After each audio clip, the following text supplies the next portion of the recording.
You won't make it too far in your DIY electrical journey without running into metal electrical boxes. I think these can sometimes be a little intimidating to DIYers. When you go to the home improvement store, there's a bunch of different options. Some look to be exactly the same with small differences.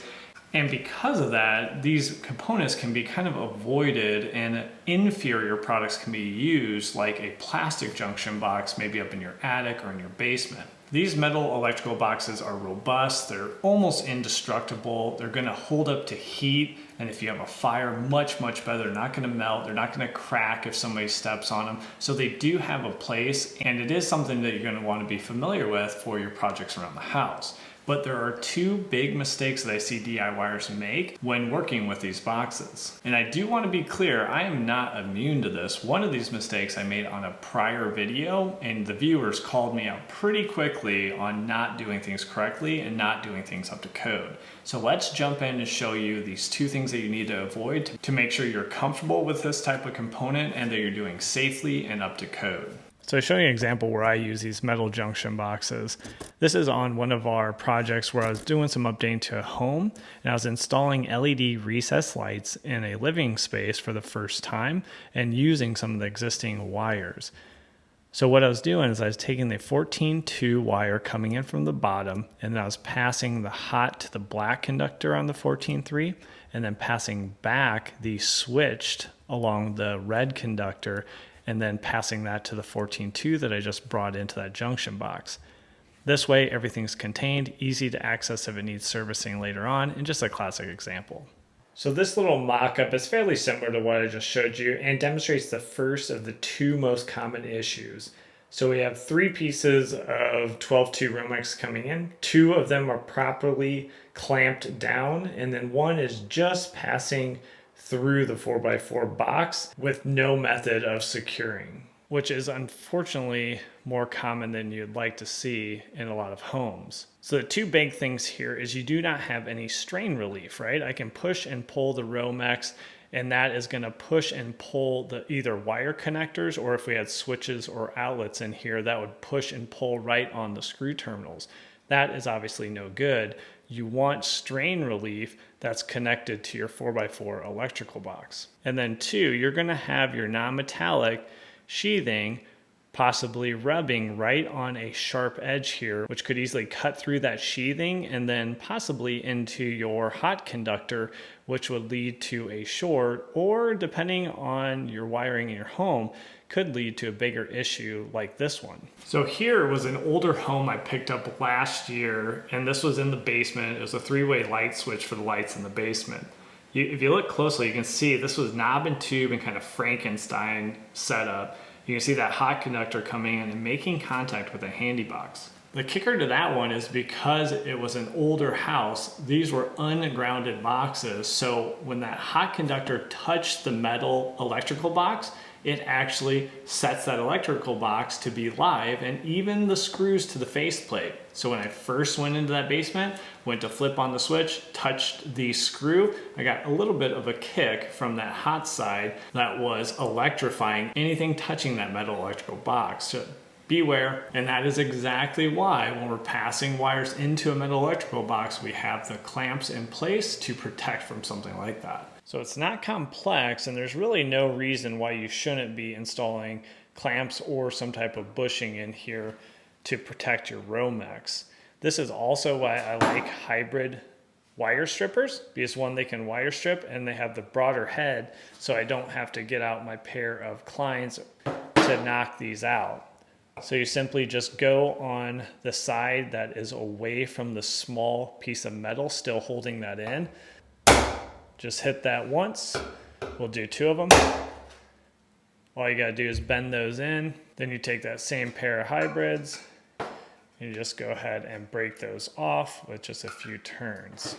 I do prefer these kind of classic clamps. This is a 3/8. It's gonna fit your 14 gauge Romex, your 12 gauge Romex, and fit about 95% of the applications us DIYers do.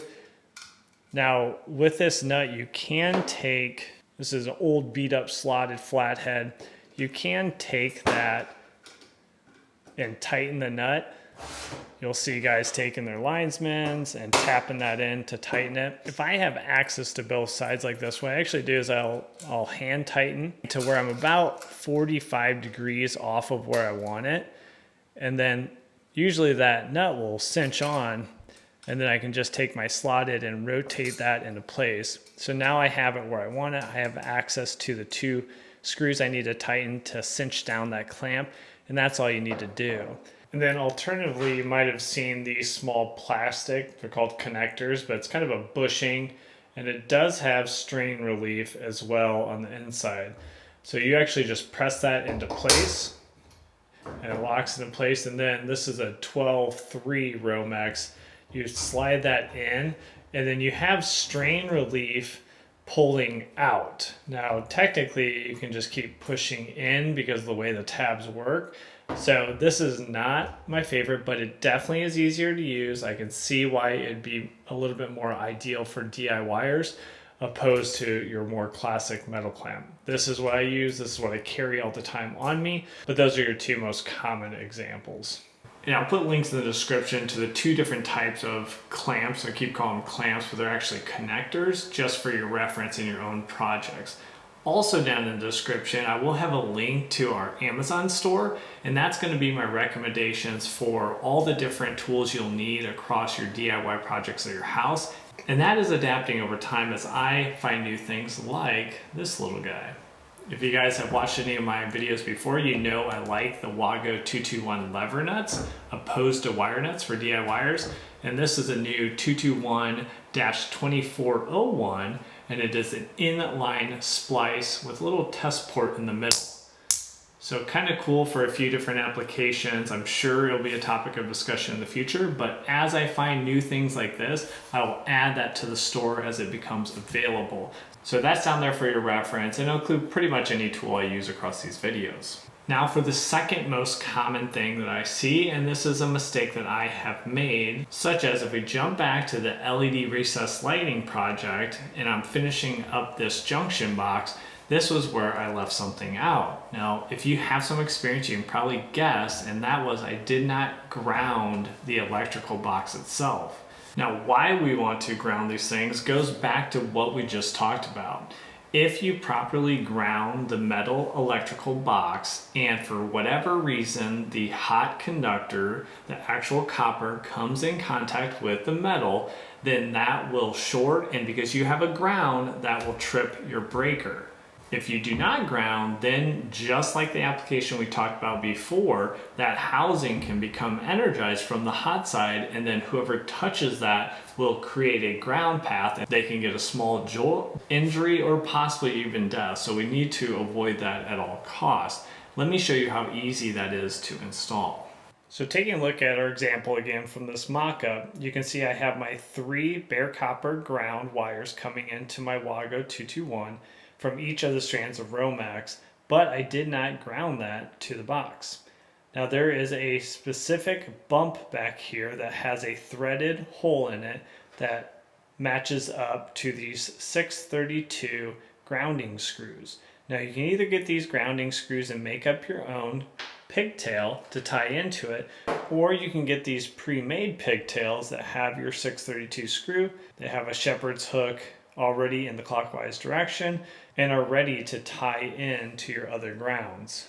So all you have to do is place that screw in the threaded hole, tighten that down. One thing I wish is the screws would fit a Robertson or ECX, but they actually don't. They only fit a Phillips or a flathead screwdriver. Okay.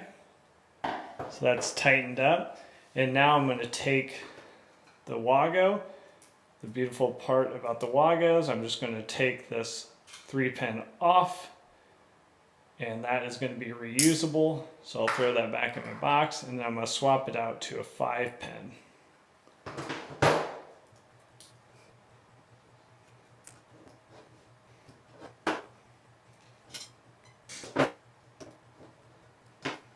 So that's all there is to it. We now have that screw you can see coming through the backside, which is flush to the enclosure. And we are now bonded. So now our electrical box is bounded to our grounds and we are good to go.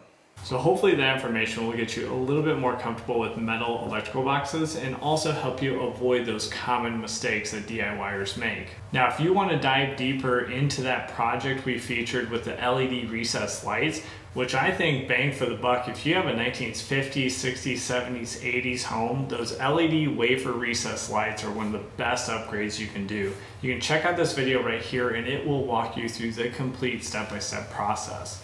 So thanks for joining me on this video and we'll catch you on the next one. Take care.